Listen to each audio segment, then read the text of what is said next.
মার্কিন president Donald Trump সম্প্রতি ভারত থেকে আমদানি করা পণ্যের উপর 25% শুল্ক আরোপের ঘোষণা দিয়েছেন, যা আজ থেকে কার্যকর হবে। এই ঘোষণা ভারতের জন্য একটি বড় ধাক্কা, কারণ এটি দেশের রপ্তানি বাণিজ্য এবং অর্থনীতির উপর ব্যাপক প্রভাব ফেলতে পারে।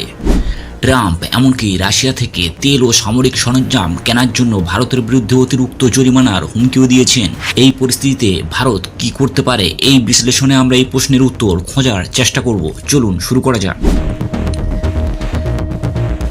ট্রাম্পের এই সিদ্ধান্তের পেছনে কয়েকটি কারণ রয়েছে। প্রথমত, তিনি বলেছেন যে ভারত আমেরিকার পণ্যের ওপর উচ্চ শুল্ক আরোপ করে, যা বিশ্বের মধ্যে সবচেয়ে বেশি। তিনি এটিকে পারস্পরিক শুল্ক হিসেবে বর্ণনা করেছেন, অর্থাৎ ভারত যেভাবে আমেরিকার পণ্যের ওপর শুল্ক বসিয়েছে, তেমনি আমেরিকাও ভারতের ওপর শুল্ক বসাবে। দ্বিতীয়ত, ট্রাম্প ভারতের রাশিয়ার সঙ্গে বাণিজ্য সম্পর্ক নিয়ে অসন্তুষ্ট। তিনি উল্লেখ করেছেন যে ভারত রাশিয়া থেকে প্রচুর পরিমাণে তেল ও সামরিক সরঞ্জাম কেনে, যা আমেরিকার ভূ রাজনৈতিক স্বার্থ, বিশেষ করে ইউক্রেন যুদ্ধের প্রেক্ষাপটে বিরোধী বলে মনে করে। তৃতীয়ত, আমেরিকার সঙ্গে ভারতের বাণিজ্য ঘাটতি কমানোর জন্য ট্রাম্প এই পদক্ষেপ নিয়েছেন। এই 25% শুল্ক ভারতের রপ্তানি খাতের জন্য বড় চ্যালেঞ্জ। ভারত আমেরিকা প্রচুর পণ্য রপ্তানি করে, যেমন ঔষধ, টেক্সটাইল, গহনা, সফটওয়্যার, সেবা এবং কৃষি পণ্য।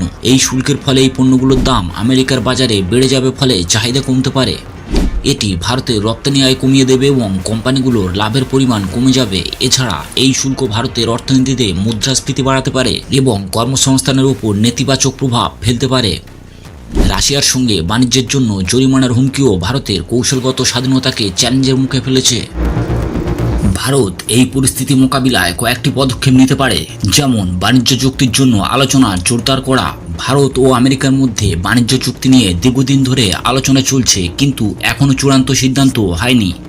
ভারতের বাণিজ্য মন্ত্রণালয় এখন আরও তৎপর হয়ে আমেরিকার সঙ্গে আলোচনা এগিয়ে নিতে পারে।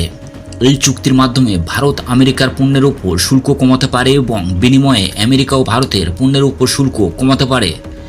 ভারতের কর্মকর্তারা আশাবাদী যে আগামী আগস্টের মধ্যে একটি চুক্তির কাঠামো তৈরি হতে পারে। এই আলোচনায় ভারতকে নিজের স্বার্থ রক্ষা করার পাশাপাশি আমেরিকার উদ্বেগের সমাধানও করতে হবে। যদি আমেরিকার বাজারে রপ্তানি কমে যায়, তবে ভারত অন্যান্য দেশের বাজারে রপ্তানি বাড়ানোর চেষ্টা করতে পারে, যেমন ইউরোপীয় ইউনিয়ন, জাপান, দক্ষিণ কোরিয়া এবং আসিয়ান দেশগুলোর সঙ্গে বাণিজ্য সম্পর্ক আরও জোরদার করা যেতে পারে। এছাড়া ব্রিক্স দেশগুলোর সঙ্গে বাণিজ্য বাড়ানোর মাধ্যমে ভারত আমেরিকার উপর নির্ভরতা কমাতে পারে। ট্রাম্পের অভিযোগের একটি বড় অংশ হল ভারতের রাশিয়ার সঙ্গে তেল ও সামরিক সরঞ্জামের বাণিজ্য। ভারতের জন্য রাশিয়া একটি গুরুত্বপূর্ণ অংশীদার, বিশেষ করে শক্তি ও প্রতিরক্ষা খাতে। তবে ভারত আমেরিকার সঙ্গে সম্পর্কের ক্ষতি না করে রাশিয়ার সঙ্গে বাণিজ্যের ভারসাম্য রক্ষা করতে পারে। ভারত আমেরিকার পণ্যের উপর পাল্টা শুল্ক আরোপ করতে পারে, তবে এটি সাবধানে করতে হবে, কারণ এটি দুই দেশের মধ্যে বাণিজ্য যুদ্ধের পরিস্থিতি তৈরি করতে পারে।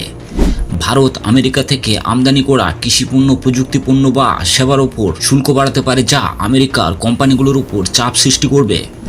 ভারতকে নিজের অভ্যন্তরীণ বাজারকে শক্তিশালী করতে হবে। রপ্তানির ওপর নির্ভরতা কমাতে স্থানীয় শিল্প ও উৎপাদন খাতে বিনিয়োগ বাড়ানো যেতে পারে। মেক ইন ইন্ডিয়া এবং আত্মনির্ভর ভারত প্রকল্পের মাধ্যমে ভারত নিজের উৎপাদন ক্ষমতা বাড়াতে পারে।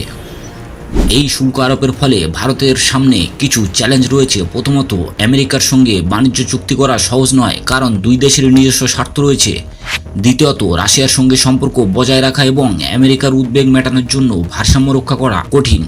তৃতীয়ত, অর্থনৈতিক প্রভাব মোকাবিলায় ভারতকে দ্রুত পদক্ষেপ নিতে হবে, যা সময় সাপেক্ষ হতে পারে। ট্রাম্পের 25% শুল্ক ঘোষণা ভারতের জন্য একটি বড় চ্যালেঞ্জ, তবে এটি মোকাবিলার সুযোগও রয়েছে। বাণিজ্য চুক্তির জন্য আলোচনায় জোরদার করা, বিকল্প বাজার খোঁজা, রাশিয়ার সঙ্গে সম্পর্কের ভারসাম্য রক্ষা করা এবং অভ্যন্তরীণ অর্থনীতি শক্তিশালী করার মাধ্যমে ভারত এই পরিস্থিতি মোকাবিলা করতে পারে।